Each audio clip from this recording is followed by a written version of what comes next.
Assalamualaikum warahmatullahi wabarakatuh. Saya Desika Nursya Fitri dengan NPM 2108260233. Di sini saya akan membahas satu masalah terkait pada Block Growth and Development. Pada kesempatan kali ini, saya akan membahas mengenai retardasi mental, mulai dari definisi, etiologi, faktor resiko, kemudian klasifikasi, tanda dan gejala, cara menegakkan diagnosis, dan juga penata laksanaan, serta nanti di akhir akan saya sampaikan mengenai referensi yang saya gunakan. Yang pertama, definisi. Definisinya sendiri, retardasi mental adalah suatu kondisi di mana seseorang memiliki keterbatasan intelektual dan kemampuan adaptif yang signifikan. Nah, retardasi mental ini bukanlah suatu penyakit, melainkan suatu proses patologis di otak yang menyebabkan kesulitan dalam fungsi sehari-hari seperti kemandirian, berkomunikasi, dan keterampilan sosial. Faktor yang dapat menyebabkan terjadinya retardasi mental ini terbagi atas 3, yaitu faktor genetik, faktor biologis, dan faktor lingkungan. Untuk faktor genetiknya itu antara lain seperti sindrom genetik, kemudian adanya kelainan kromosom, dan adanya riwayat keluarga. Untuk faktor biologis, seperti adanya terjadi keracunan, kurangnya oksigen, dan infeksi saat terjadinya kehamilan atau saat kelahiran.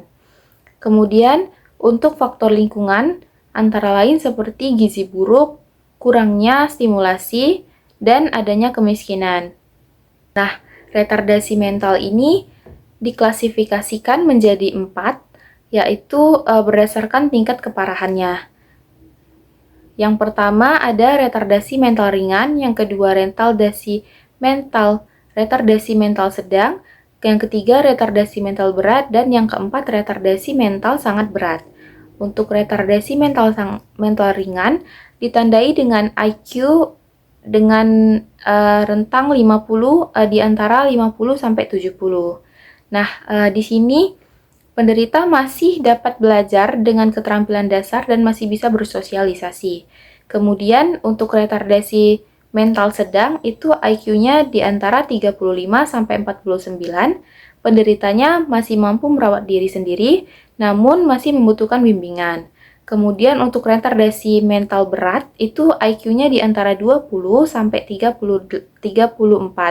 Nah, di sini sangat terbatas kemampuannya dan membutuhkan bantuan yang intensif. Kemudian untuk retardasi mental sangat berat itu IQ-nya di bawah dari 20. Tanda dan gejala dari anak dengan retardasi mental biasanya menunjukkan adanya keterlambatan dalam perkembangan fisik dan mentalnya.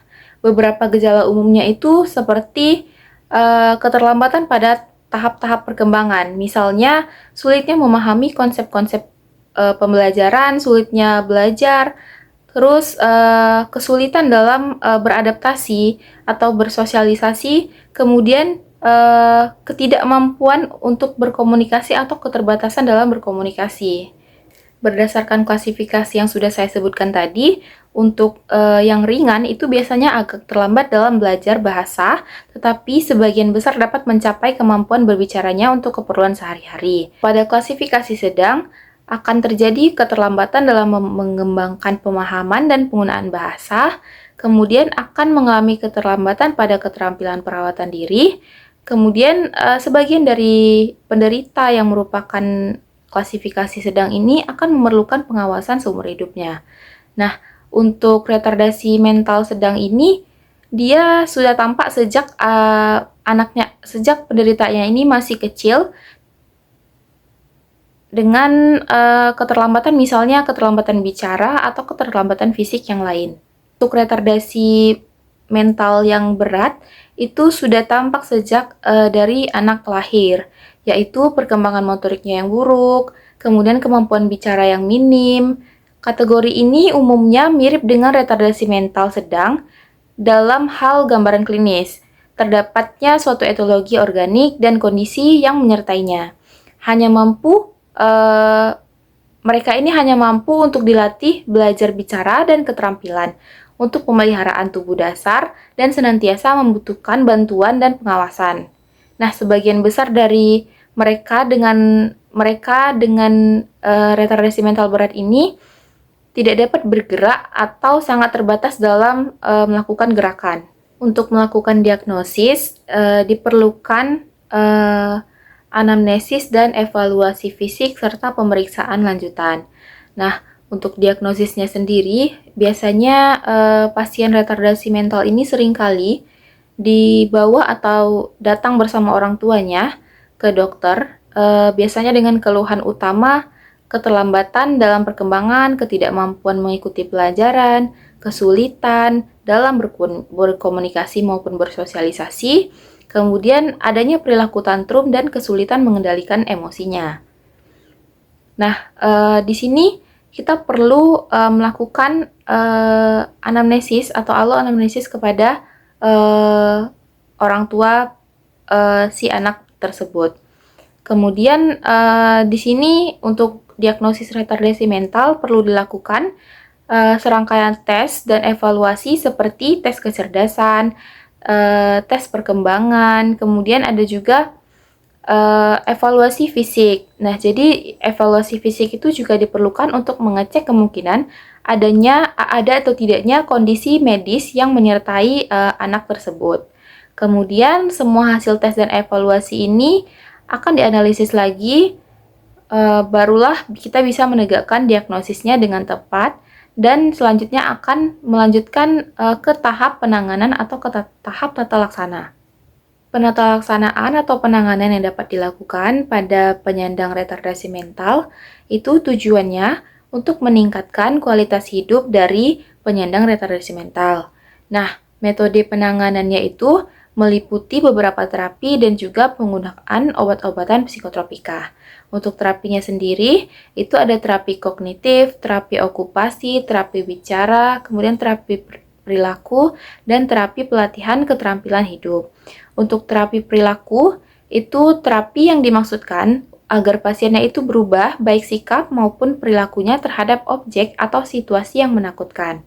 Nah, untuk pelatihan atau terapi keterampilan hidup juga diberikan agar penyandang dapat mandiri dan beradaptasi dengan lingkungannya.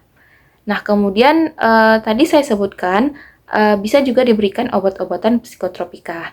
Pengobatan farmakologi seperti ini juga diberikan untuk mengatasi gejala-gejala yang terkait, seperti gangguan perilaku, gangguan kecemasan.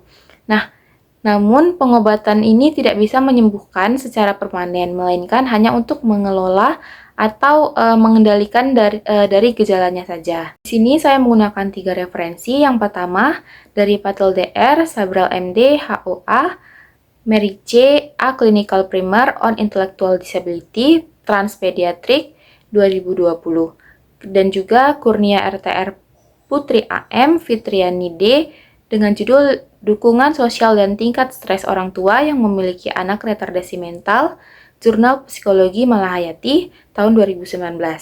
Kemudian, jurnal yang satu lagi yaitu Nasution ES dengan judul Gambaran Anak dengan Retardasi Mental, Jurnal Psikologi Pendidik dan Pengembang SDM tahun 2020. Sekian presentasi saya mengenai retardasi mental. Saya ucapkan terima kasih. Wassalamualaikum warahmatullahi wabarakatuh.